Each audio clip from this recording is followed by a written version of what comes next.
As a Muslim person growing up in America, my identity was always like politicized. So what the climate march, what represents for us, like social justice, standing up for people, for the defenseless, defending, being the voice for the voiceless. I think that was something that I experienced growing up with my Muslim brothers and sisters, as well as people abroad who were facing war and different political scenarios. Yeah. I was trying to figure out exactly what I want my high school experience to be like, and then I decided to open up a social justice club and work on things that were happening in Florida and inform myself. So I started with the Florida Bear Hunt petition, and I started asking some of my peers as well as my teachers to sign it. And then I met Miss Michelle, who works as an organizer in Organize Florida, and she kind of showed me the ropes around the organization. And I had already been informed of several issues that were happening. I just didn't know exactly how to work within Florida and what organizations I needed to get in contact to be part of that. Climate justice, to me, is the fact that low-income minority communities, the people that have least contributed to the causes of climate change in the United States and around the world, are the most vulnerable to the effects of climate change. Environmental racism, to me, is certainly related to climate justice issues, but I think it looks more broadly at how environmental degradation or deterioration overlaps and maybe intertwines with racism. So an obvious example would be the fact that polluting factories or polluting industries tend to be sited in poor areas, disproportionately people of color in the United States anyway. People who generally do not have as much of a voice, cannot resist this kind of industrial activity as much as people who have more resources available to them, have more clout in the political system.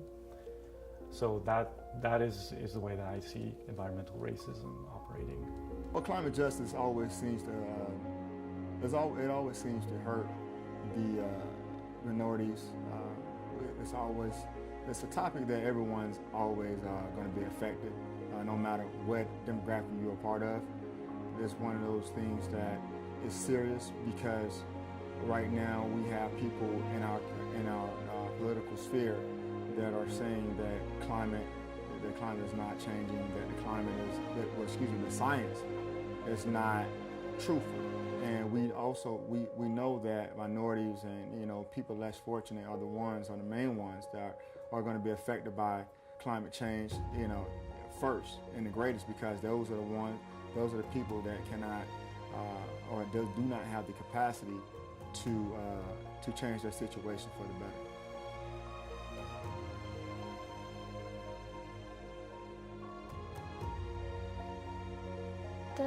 The thing I think most about is like people of color who aren't necessarily provided enough resources to deal with climate change or to afford to live in ignorance within these issues because they are impacted, and when they're impacted they don't have the resources to be able to live a healthy life or to continue to live the life that they should be living, especially since they are living with minimal resources.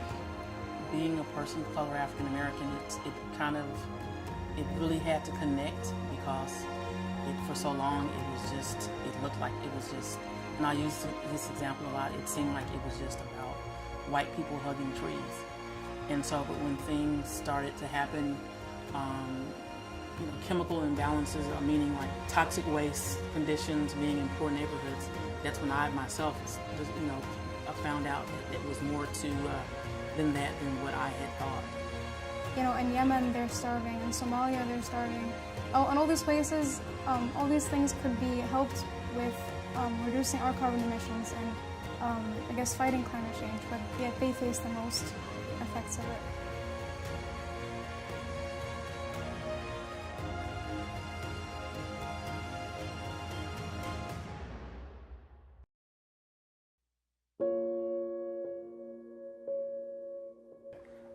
We want to be, not only just me, but, you know, we want the whole entire community, all the society to be aware that poverty is something that's real. People believe that poverty is something that's almost fiction, and people that are not struggling because of their situations. People are struggling because it's actually been designed for them to put them there.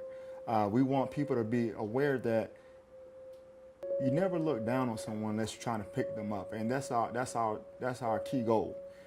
People are in situations that they wish they were not in. People want to be out of those situations, but they can't. And also that we want people to understand and society to understand that we can help those people. That's what we can do.